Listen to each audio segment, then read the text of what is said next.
ಪ್ರಹ್ಲಾದ್ ಜೋಶಿ ಅವರು consumer affairs minister ಇವ್ರಿಗೆ ಅವ್ರಿಗೆ ಬರ್ತದೆ MSP. ಬಿಜೆಪಿ ಅವ್ರು ಕೇಳಿಯಪ್ಪ, ನಿಮ್ಮ ಸಚಿವ ಸಂಪುಟದಲ್ಲಿ ಬಿಜೆಪಿ ಅವ್ರು ಕೇಳೋದಲ್ಲ ನೀವು ಸರ್. ನಿಮ್ಮ ಪಕ್ಷದಲ್ಲಿ ಮತ್ತೆ ನಿಮ್ಮ ಸಚಿವ ಸಂಪುಟದ ತುಂಬಾ ಜನ ಸಚಿವರುಗಳು ಸಕ್ಕರೆ ಕಂಪನಿ ಮಾಲೀಕರು, ಎರಡು ಕಡೆ ಅವರಾದ್ರೂ ನ್ಯಾಯಯುತ ಬೆಲೆ ಕೊಟ್ಟಿದ್ದಾರೆ. ಬಿಜೆಪಿ ತಮ್ಗೆ ಕೇಳುವಂತ ಅಧಿಕಾರ ಇದೆ, ನ್ಯಾಯಯುತ ಬೆಲೆ ಕೊಟ್ಟಿದ್ದಾರ? ನಿಮ್ಮ ಸಚಿವ ಸಂಪುಟದಲ್ಲಿರುವಂತ ಸಚಿವರು ತುಂಬಾ ಜನ ಸಕ್ಕರೆ ಕಂಪನಿ ಮಾಲೀಕರು ನ್ಯಾಯಯುತ ಬೆಲೆಯನ್ನು ಕೊಟ್ಟಿದ್ದಾರೆ. ಎಲ್ಲ ಎರಡು ಪಾರ್ಟಿಗಾರ ಬಿಡಪ್ಪ, ಎರಡು ಪಾರ್ಟಿಗಾರೆ. ಈಗ ಬಿಜೆಪಿ ಅವ್ರು ಇಲ್ವಾ ಮಾಲೀಕರು? ನಿರಾಣಿ ಯಾರು? ಸರ್ ತಮ್ಮನ್ನ ಕೇಳಿ ಸರ್. ಅಲ್ಲ, ನಂದಿರ್ಲಪ್ಪ, ನಿರಾಣಿ ಯಾರ್ರೀ?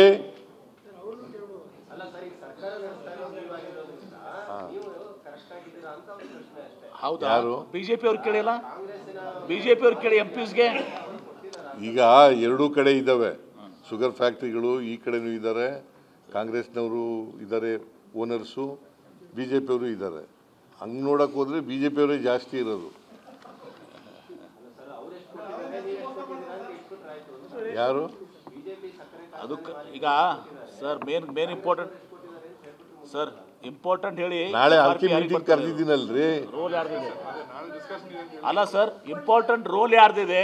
FRP ಫಿಕ್ಸ್ ಮಾಡೋರು ಅವರು, MSP ಫಿಕ್ಸ್ ಮಾಡೋರು ಅವರು, ಇಂಪೋರ್ಟ್ ಎಕ್ಸ್ಪೋರ್ಟ್ ನಿಗದಿ ಮಾಡೋರು ಅವರು, ಎಥನಾಲ್ ಡಿಸೈಡ್ ಮಾಡೋರು ಅವರು.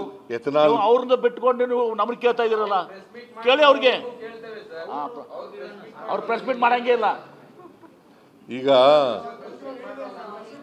ಅವ್ರ್ಯಾಕೆ ಪ್ರೆಸ್ ಮೀಟ್ ಮಾಡ್ತಾರೆ? BJP ಅವರು ಅಲ್ಲೇ ಹೋಗಿ ಮಲಿಕತ್ತಾರೆ. ಅವ್ರು ಯಾಕೆ ಹೋಗಿ ದಿಲ್ಲಿನಲ್ಲಿ ಹೋಗಿ ಪ್ರಧಾನಮಂತ್ರಿಗಳ ಹತ್ರ ಹೋಗಿ ಕೂತ್ಕೊಂಡು ಮಾತಾಡಲ್ಲ? ಯಾಕ್ರಿ ಮಾತಾಡಲ್ಲ? ನಿಮ್ಮ ಸಚಿವರುಗಳು ಶಾಸಕರು ಯಾರು ಹೋಗಿಲ್ಲ ಸರ್, ಅದಕ್ಕೆ ಸಚಿವರುಗಳು ಶಾಸಕರು ಯಾರು ಹೋಗಿಲ್ಲ, ಅದಕ್ಕೆ ಬಿಜೆಪಿ ಸಮಸ್ಯೆ ಬಗೆಹರಿಸಿದೆ. ಎಲ್ಲಿಗೆ ಹೋಗಿರ್ಲಿಲ್ಲ? ಪ್ರತಿಭಟನೆ ಪ್ರಧಾನಮಂತ್ರಿ ಕಡೆ ಹೋಗಂತೇಳು.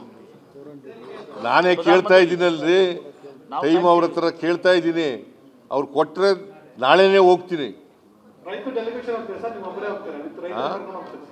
ವಿತ್ ರೈತರ ಜೊತೆಗೆ ಹೋಗ್ತೀರಾ? ರೈತರು ನಾಳೆ ಕರೆದಿದ್ದೀನಲ್ಲ, ಅವ್ರು ಏನು ಬರ್ತೀವಿ ಅಂದ್ರೆ ಕರ್ಕೊಂಡು ಹೋಗ್ತೀನಿ.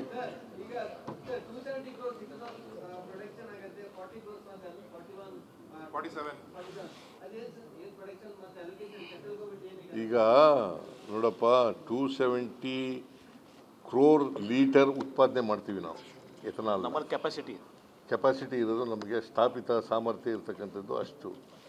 ನಮಗೆ ಆಯಿಲ್ ಕಂಪ್ನಿಯವರಿಗೆ 41 ಕೋಟಿ ಲೀಟರ್ ಮಾತ್ರ ತಗೊಳ್ಳಿ ಅಂತ ಹೇಳಿದ್ದಾರೆ.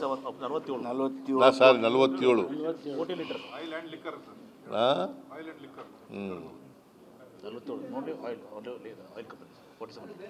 ಈಗ ಬೇರೆ ಸ್ಟೇಟ್ನದು ಇವು UP. ಈಗ ನಾನು ನೋಡಪ್ಪ, ಈಗ ಇವೆಲ್ಲ ಹೇಳಕ್ಕೆ ಹೋಗೋದಿಲ್ಲ ನಾನು. ಯಾವ್ಯಾವ ಸ್ಟೇಟ್ನಲ್ಲಿ ಎಷ್ಟೆಷ್ಟು ಉತ್ಪಾದನೆ ಮಾಡ್ತಾರೆ, ಎಷ್ಟು ಅಲೋ ಮಾಡಿದ್ದಾರೆ ತಗೊಳ್ಳಿಕ್ಕೆ ಆಯಿಲ್ ಕಂಪ್ನಿಯವ್ರಿಗೆ, ಅದನ್ನೆಲ್ಲ ಹೇಳಕ್ಕೆ ಹೋಗಲ್ಲ ನಾನು. ಗುಜರಾತ್ 71%, ನಮ್ಮ 70%. ಈಗ ನಮಗೆ ಗುಜರಾತ್ನಲ್ಲಿ 71%, ನಮಗೆ 17, ನಮಗೆ 17.4%. ಬೇಕಾ ನಿಮಗೆ ಹೇಳಬೇಕು ಅಂತಂದರೆ ಗುಜರಾತ್ನಲ್ಲಿ 71%, ನಮ್ಮಲ್ಲಿ 77.5% ಗುಜರಾತ್ನಲ್ಲಿ, ನಮಗೆ 17.4%. ಇದು ನ್ಯಾಯನಾ?